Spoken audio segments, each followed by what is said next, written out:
Hi, everyone. I'd like to first thank Rebecca and Sissel for inviting me to give a talk in this symposium. And I'd also like to congratulate them on doing a good job on organizing the symposium during such a difficult time. I'm going to talk today about the effects of the genetic basis of a selected trait on population viability during rapid environmental change. But first, I want to acknowledge my co-author on this paper and presentation, Gordon Lukart, here at the University of Montana. I'm at NOAA Fisheries in Seattle. Rapid environmental change is a source of selection that is threatening biodiversity worldwide. Two iconic examples of this problem are bleaching in corals and the increase in abundance of mountain pine beetle mortality and whitebark pine resulting from increasing temperatures worldwide. And it's been shown that some of the variation in warming tolerance is genetic in species like these, which suggests that there can be some adaptive response to increasing temperatures in such species. And an important question is, of course, how will populations respond evolutionarily and demographically to rapid environmental change? And I really like this quote from Mark Urban and others from 2016 in their very nice paper in Science, where they pointed out that accurate predictions of biological responses to guide effective protection of biodiversity should be a major priority for science and society at large. But the reality of doing this is actually quite complex and involves lots of different parameters and lots of uncertainty in each of those parameters. For example, evolutionary responses are involved, environmental gradients, both spatial and temporal, are involved, physiology is involved, density dependence and fitness is involved, dispersal and species interactions, which can be quite complex. The talk I'm giving today is involving these four components: evolution, environment, environmental dependent fitness, and density dependent population growth. And this slide is just showing a bit of a cartoon of the central idea of today's talk, where we assume that a phenotype, or the optimum phenotype, changes through time. So on the y-axis here we have the phenotype, on the x-axis we have time, and say the optimal phenotype becomes larger through time in this example. And the idea is that populations that are unable to closely track the phenotypic optimum through time are more likely to go extinct, as shown in these gray lines. So these populations aren't able to adapt rapidly enough to track the phenotypic optimum through time and thus go extinct. Whereas populations that are able to track the phenotypic optimum through time are more likely to survive over the long term. It's been known for a very long time that heritable phenotypic variation confers adaptive potential. And the central parameter in this idea is heritability, which is just the proportion of the total phenotypic variance that is due to additive genetic effects.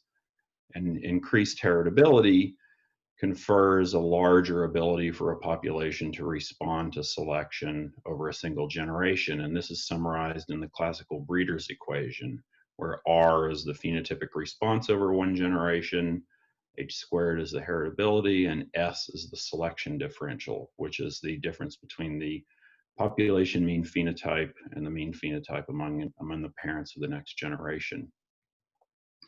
And the breeder's equation and other multivariate forms of it form the theoretical foundation of our ability to predict adaptive phenotypic evolution. And it's important to point out also that most quantitative genetic approaches assume that heritability is constant through time, and this is something that arises from the classical infinitesimal model of inheritance.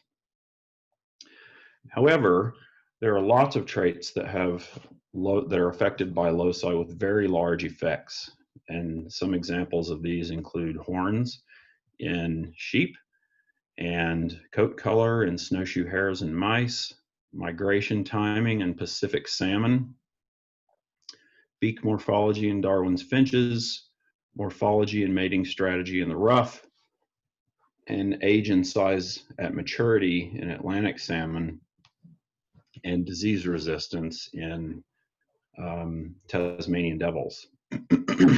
So how does trait genetic architecture affect adaptation? Well, we'll start by considering traits that are affected by large effect loci. We know that loci with large effects are more likely to evolve adaptively than loci with small effects, and that's because the proportional contribution of genetic drift to evolution is smaller when a locus has a very large effect size. And Orr showed us that the first steps of adaptation often occur via substitutions at loci with large effects. So large effect loci might lead to increased adaptation and increased recovery from population declines associated with environmental change. And there's been some support for these ideas from population genetic studies. However, if we look at the quantitative genetics theory, we find a different answer. And this figure here is just showing what I redrew from a figure in Walsh and Lynch's new book in chapter 25. On the y-axis, we have the cumulative response to selection. On the x-axis, we have the number of generations of selection.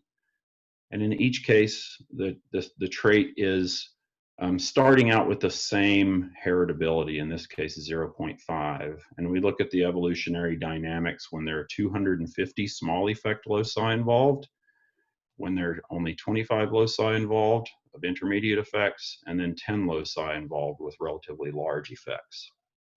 And we can see that what we expect from quantitative genetics theory is that the cumulative response to selection is larger when more loci, in other words, or when more loci are involved, and the trait is more highly polygenic when we control for the initial heritability. So with polygenic trait architectures, we expect higher adaptive potential when we control for the initial heritability, and thus polygenic architectures may confer higher population viability under environmental change for a given starting heritability. So the question that the talk I'm giving today addresses is, how does the genetic architecture underlying the heritability of a trait affect population growth during environmental change? The models I'm going to present today are both deterministic. Some of the models are deterministic and some of them are stochastic eco-evolutionary models. And these build upon previous theoretical work by Lynch and Landy, Gomulkiewicz, Shevin and Landy, and Shevin's work. Importantly, the work I'm going to show you today controls for the initial heritability and allows the heritability to change through time as the underlying allele frequencies at the loci that affect the trait evolve. And the initial conditions in all the models I'm going to show you today are as such, where we have the mean phenotype, which is shown in red here, equaling the phenotypic optimum. And the fitness function is shown in gray here. So we have the probability density distribution of the phenotype shown in red. We have the fitness function shown in gray, with fitness shown on the right vertical axis. And then we have a sudden increase in the phenotypic optimum in the first generation of selection by 10 units to the right. And this shift in the phenotypic optimum will reduce mean fitness and population growth, thus presenting a challenge to the persistence of the population. I'm going to first show you results from a simplified deterministic eco-evolutionary model where we model a sexually reproducing diploid species. We assume no genetic drift, no demographic stochasticity. We assume an initial heritability of 0.6, so 60% of the variance in this distribution shown in red is due to additive genetic effects. And we assume that these effects arise from between either 1 or 100 loci. So we have a large effect case and a polygenic case. The initial allele frequencies are the same at each locus, and we consider initial allele frequencies ranging from 0.1 to 0.9. We assume the initial population size is at half of the carrying capacity. We assume density-dependent fitness following the logistic population growth model, and we iterate this model for 80 generations. And I'm showing you now the results from the scenario where we have a single major locus involved. On the top panel, we have population size versus time. And we can see that when the initial allele frequency is very low at 0.1, the population crashes initially, but recovers and eventually reaches carrying capacity. The same thing is observed when the initial allele frequency is 0.25, but when the initial allele frequency of this large effect beneficial allele is high at 0.5 or higher, the population declines to extinction in each case. In the middle, we show the temporal dynamics of heritability, where in each case, heritability drops to 0 eventually because the major or the large effect beneficial allele goes to fixation. In the bottom, I show the mean phenotype through time. And when the beneficial large effect allele is initially rare at an initial frequency of 0.1, the mean phenotype eventually reaches the new phenotypic optimum at 110. But when the beneficial large effect allele is initially frequent, the population is unable to approach the new phenotypic optimum and goes to extinction in the scenarios where the initial large effect allele frequency is 0.5 or higher. These are the results, showing you the results on the right here when there are 100 minor loci. So this is the polygenic scenario. The top panel shows population size through time for each of the initial allele frequencies. And in each case, the population declines initially, but then recovers and approaches carrying capacity. And in the middle panel, it's showing that the genetic variance is retained in all cases, regardless of the initial allele frequencies of the beneficial small effect alleles.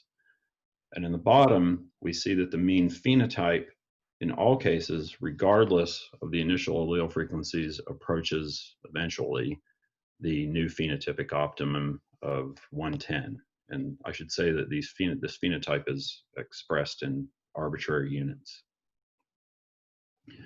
So these results show us that adaptation via polygenic inheritance is greater than adaptation by large inheritance with a large effect genetic architecture, unless that is the large effect allele is initially rare. And with the polygenic architecture, there's little dependence of the dynamics on the initial allele frequencies. So the models I just showed you are quite simple and make lots of obviously overly simplistic assumptions. So we use some individual-based simulations to simulate some more complex and realistic scenarios. And importantly, these account for genetic drift, demographic stochasticity, varying initial allele frequencies, and mixed genetic architecture.